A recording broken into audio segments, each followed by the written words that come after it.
When Henry Ray Hans was found not guilty of sexual abuse last year, the emotional toll that it took on him was clear. Our cameras were in the courtroom. You could see the relief the day he was acquitted. I'm glad you showed those pictures of the Santa Clarita fire. It's not a conspiracy here, but somehow the two of us both lived in the same region of California. Santa Clarita is where I went to high school, and a lot of those homes that are being destroyed are right in that area.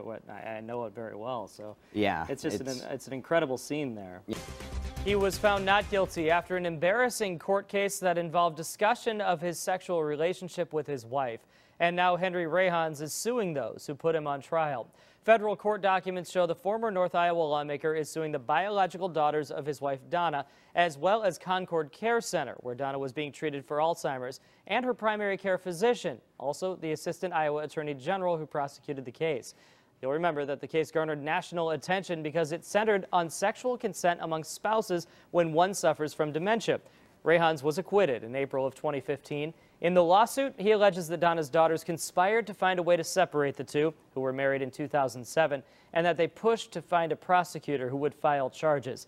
The suit was filed in April in Hancock County. It was moved to federal court 10 days ago. So far, no trial date is set.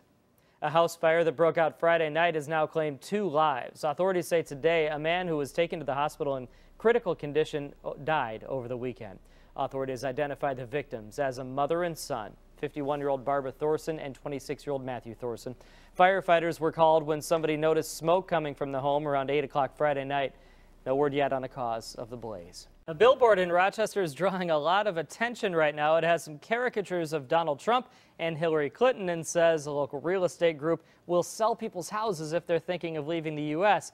Having a bit of a tech issue, so we can't show you that right now, but it is on KIMT.com if you want to see that billboard. Now, the people behind the marketing tell us it's not supposed to be a political statement. The recent death of a local motorcycle rider hit by a semi on the Avenue of the Saints is now leading to new efforts to improve the safety of that stretch of road. We told you about this incident on Saturday. Today, we can tell you a man has been cited for leaving a dog in a vehicle on a very hot day.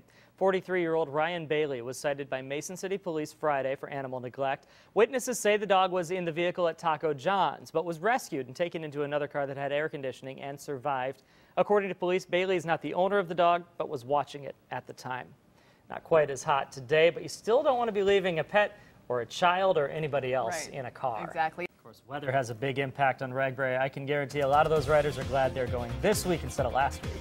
For the second time in less than 6 months, fire crews in southern Minnesota are investigating deaths at the scene of a house fire.